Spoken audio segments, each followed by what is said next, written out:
I had a fight recently with someone I care about because they expressed disdain. They expressed a very strong opinion about someone in a way that felt dehumanizing to me. They were saying, like, they're so stupid for saying that.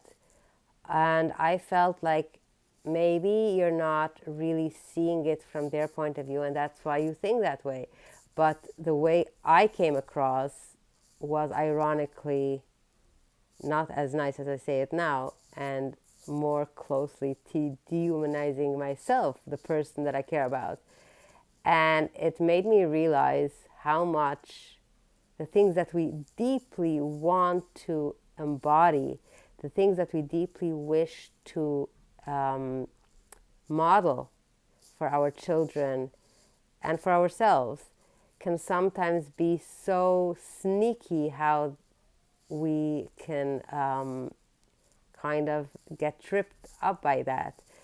Um, Oftentimes, we wish our children knew better, they behaved better, they had a stronger conscience when it comes to caring about others and all that stuff.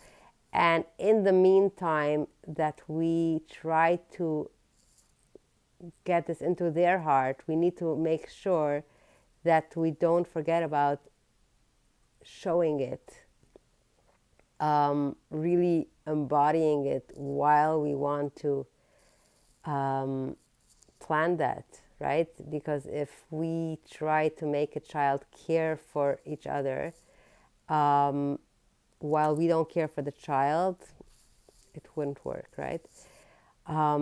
Doing this work of being a relationship coach is really opening my eyes on how deep and what a huge subject relationship is. Like, it's not just about communication, it's not just about healthy boundaries. It's a lot about intention and awareness of our blind spots, like really being willing to learn and to grow. It's not a journey that you arrive at, it's a journey that you keep on evolving. So I hope this helps someone.